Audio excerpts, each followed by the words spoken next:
Warbles in the Wilderness, second poem in the series from the book Bush Poems. This one's called Geographical Historicity. Geographical Historicity. When you're driving through this land, as people these days often do, when there's a sign beside the road and it reads there, Waterloo, don't ignore it in your hurry, for that word's a potent clue. Many first white settlers on this land were army veterans, all true blue. From the Napoleonic Wars they came, farming sheep in days of old, those early English pastoralists before they found the gold.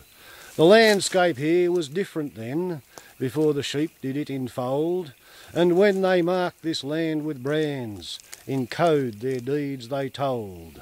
For murder and blacks at Myall Creek, 3 white men hung in 1839, and upon the bush descended then a conspiratorial silence quite sublime.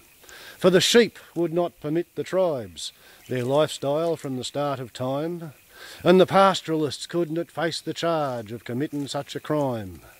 So they'd planted on the quiet with a wink and a nod, like as not 'twould be a Sunday after praying at their God. As they set off upon their hunting, they weren't it thought so very odd. Thus pioneers made inland safe for their women, whose feet were always shod.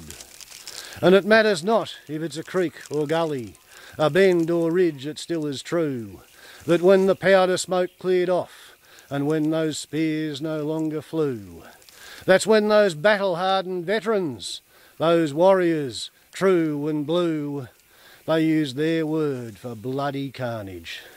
That's why they called it Waterloo. Geographical historicity, the truth behind the names, behind the history that's on our landscape. Aren't Euro-peon sheep farmers a wonderful breed of people?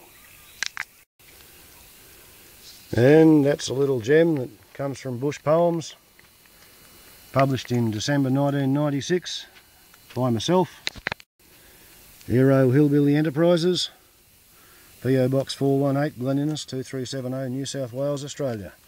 ISBN number 0646306746, and you can get the Australian National Library to download that for you, page by page.